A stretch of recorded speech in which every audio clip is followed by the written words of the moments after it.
안녕하세요. 애나입니다. 오늘은 맨들린 밀러의 The Song of Achilles에 관한 이야기를 할까 합니다. 제가 5월 달부터 읽었는데요. 좀 두꺼워서 이야기를 나눠서 편집을 할까 합니다. 그래서 오늘은 그 첫 시간으로 아킬레우스에 대한 이야기를 할까 합니다. 이거는 원래 호메로스가 지은 일리아드의 이야기입니다.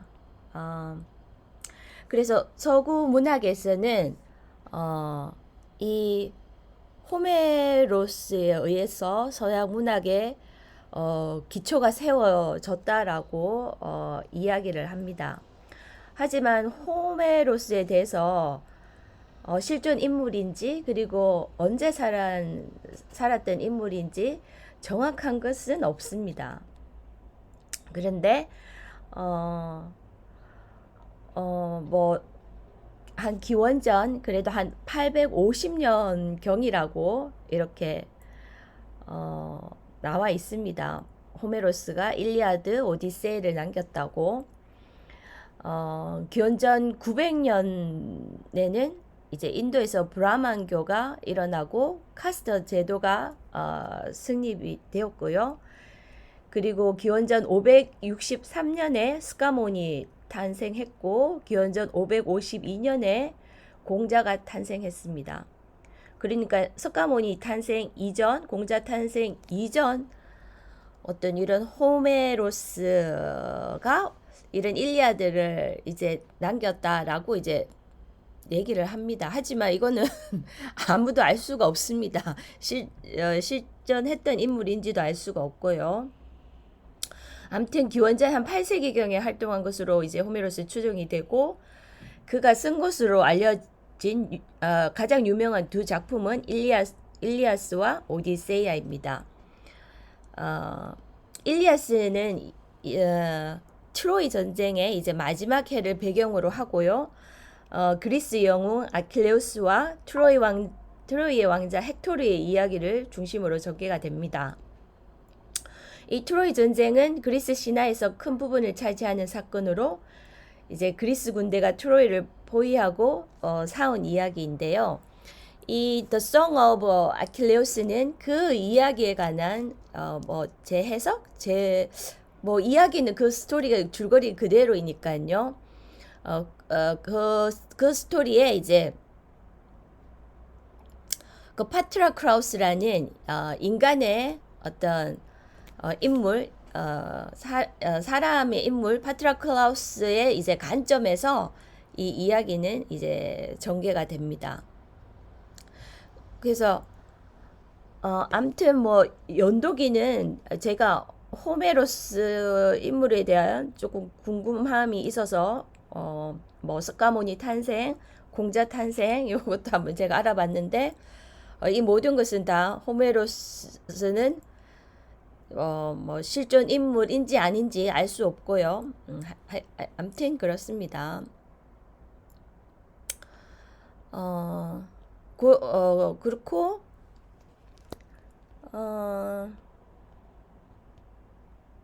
하여튼 그 영미 문학의 어떤 특징, 특징은 어떤 개인주의 혹은 뭐 어떤 정체성 혹은 어떤 도덕적인 딜레마 이런 걸로 연관이 있다고 하는데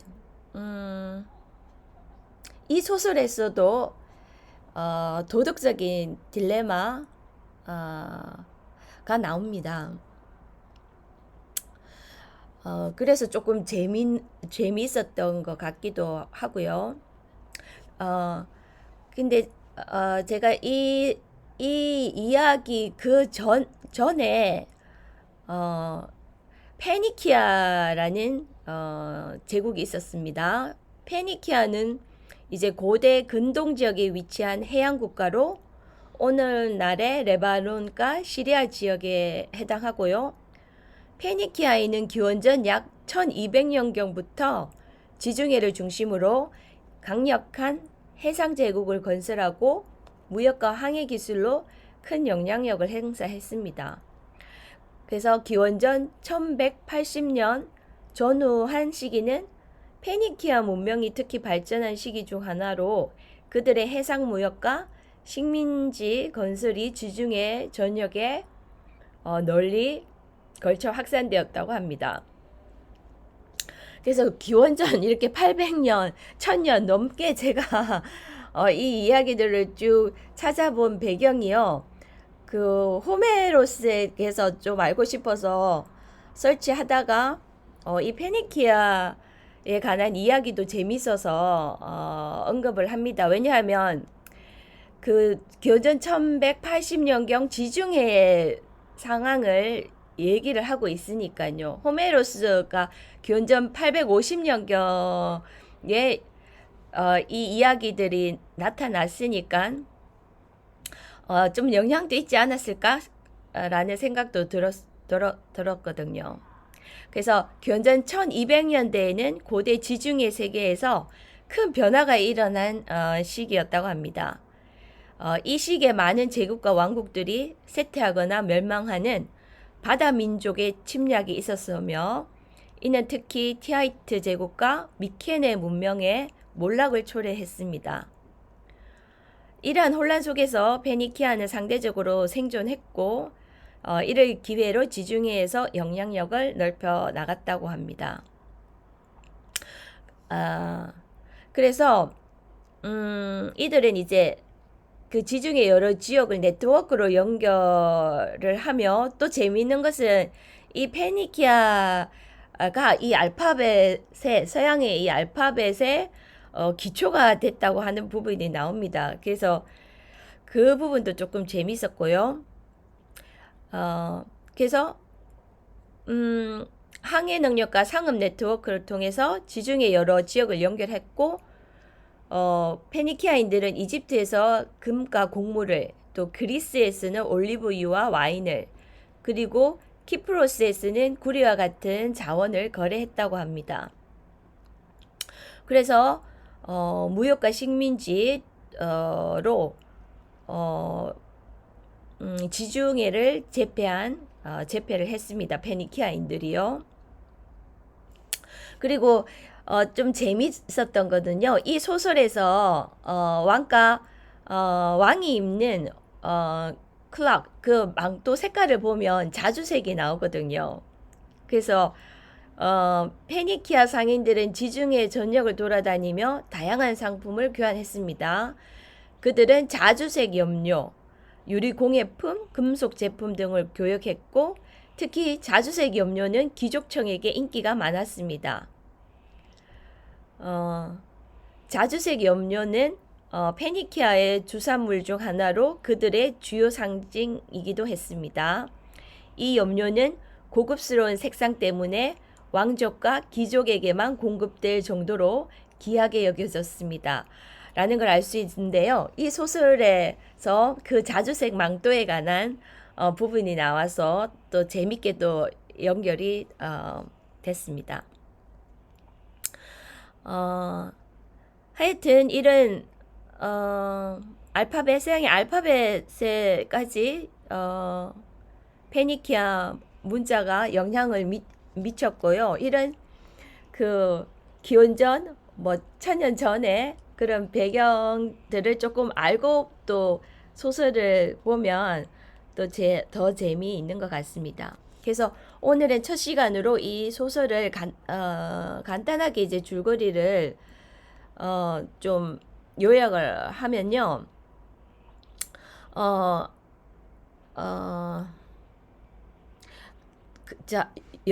그 영웅들이 많았던 시대인 그리스, 여기에 이제 파트라클라우스라는 인물이 나옵니다. 이 인물도 실제로는 왕자였어요. 근데 그 파트라클라우스가 이제 사람을 이제 죽였다는 이유로 그 왕국에서 추방을 당합니다. 사형을 당하는 대신에 그래서 왕자라서 살려서 이제 그 왕국에서 이제 추방을 시킵니다. 그것도 파트라크라우스가 어, 사람을 직접적으로 죽인 게 아니고요. 자기를 이제 방어하려고 하다가 어떻게 이제 사람이 죽게 됐는데요. 하여튼 그거는 입증할 수가 없기 때문에 이제 사람을 죽였다 이렇게 돼서 이제 추방을 당합니다. 추방을 당해서 어디로 갔냐 하면 아킬레우스가 사는 왕국으로 추방을 당합니다. 그래서 펠레우스 왕이 있는 그 왕국으로 이제 가게 되죠. 근데 거기에는 이제 펠레우스의 아들인 아킬레우스가 이제 살고 있던 거죠. 이 아킬레우스는 사람과 그 펠레우스 사람과 그 바다의 여신 테티스라는 그 바다의 님프 사이에 태어난 인물입니다. 그래서 반은 신이고 반은 인간인 인물이죠. 그 그리스 로마 신화에도 보면 뭐 12신이 나오고 그 신들 중에서도 누가 제일 강력한 힘이 센 신인지 또 이렇게 막 또 등급이 나눠지잖아요. 그 신들 사이에서도 또 신들과 인간 사이에서 또 그 자식들이 또 태어나서 또 이야기들이 쭉 많은 이야기들이 나오잖아요. 그 아킬레우스도 그중 한 명이고요. 음. 그러니까 어떻게 신화로 이야기들은 계속 전해져 내려오고 또 이어지는 것 같습니다. 그래서 이 신화는 어떻게 죽지 않고 계속 살아남는가 되게 신기하죠. 신화에 대해서 전혀 모르는 저도 기원전 1000년, 2000년이 궁금해서 또 찾아보고 그리스 신들도 어떤 신들이 있었나 이런 걸 또 찾아보고 뭐 이렇게 또 신화는 또 이어지는 것 같습니다. 아무튼 오늘은 여기까지 하고요. 다음 시간에 또 계속 이어서 이야기를 계속하겠습니다. 네, 감사합니다.